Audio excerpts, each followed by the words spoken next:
About your point of view about the skills that are needed to create innovation or an innovative team within a company, what do you think, what are the skills that are needed from your point of view?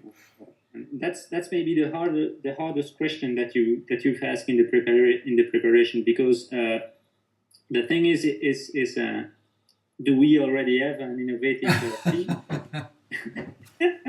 I don't know.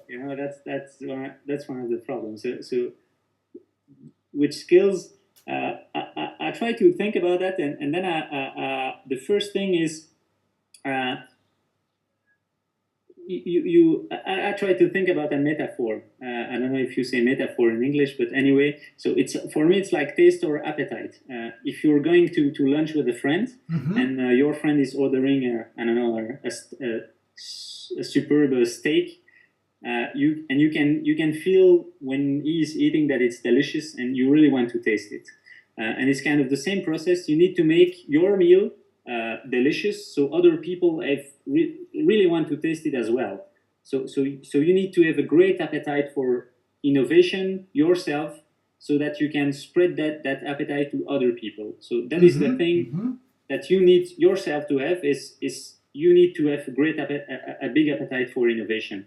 And if you don't have it, well, there are two things that you can do. Either you just change your job, or you just change the domain that you're working in, because maybe you don't have a great appetite for innovation in medical software, but maybe you might well have for, I don't know, traveling agencies or whatever, and you'd better work in a place where you can have and share your great appetite for innovation. So that is one thing. Then there is how you can spread this to other people, or you can share that how you can encourage that is very difficult to do. You have to try to make the people proud of what they do, because if you're proud of what you do, you want to do more, you want to do better, you want to have new ideas. So you really have to try to make the people proud of what they do. And the best thing to do that, and it's very, for me, for example, it's very complicated to do that, is you have to ask them to show things, to do demo, to show their prototypes, to share that with people, and you have to repeat to themselves that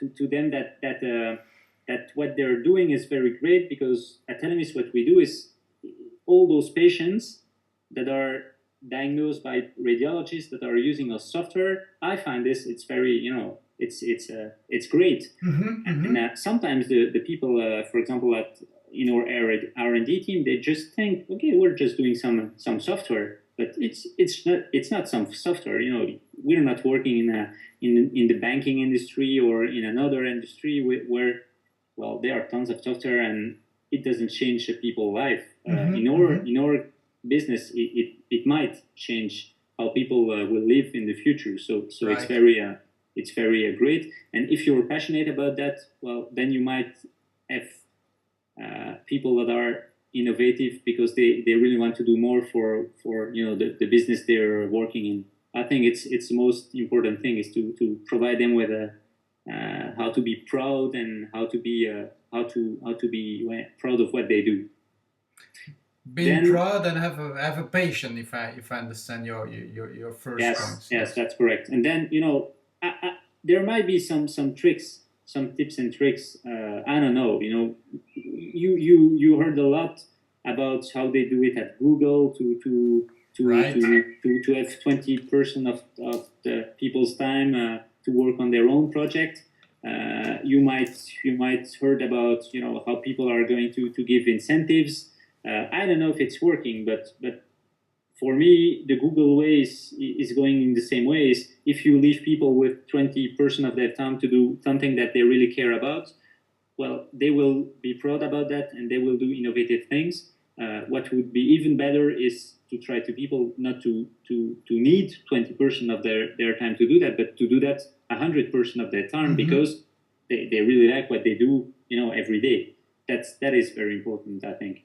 It's perhaps also about making people confident, because asking somebody to demonstrate a prototype in some way is putting himself at risk because he's perhaps afraid to demonstrate something that is not yet fully working. But that's not a big deal. That's the most important part is perhaps to show it and get feedback from it.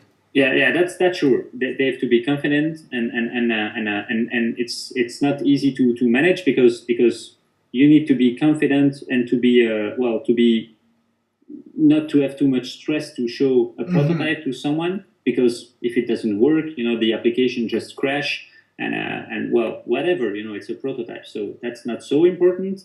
But in the meantime, the same engineer at Telemis are working on the application, the final version of another software that gets the certificate and that is used to diagnose patients. So there is no question of prototyping. You have to have a perfect product that is very stable and running like the best operating system that you never had on your laptop. So that's there. You have to manage both things. So it's interesting. And well, at our company, the people, it's the same engineer that are working on the stable version of the application and on the future IDs and innovation and prototypes, because we feel that you don't have to have a specific mind to do both, and we don't want to have two teams that are like, one team is the one that is doing all those certificates, and it's the R&D health team, and the other one is the where people are in shorts, and they're just innovating, and they have Hawaiian shirts, and it's very cool because they don't have any pressure from the market and from the certificates that they should get. So that's, for us, that's not a good way to do it. It's the same people, and there are times when they have to work on the software that is used every day by the users, and there are other times when they can really work on prototypes. And so they understand, they understand both part of the chain. Yeah, correct. That's correct. Yeah.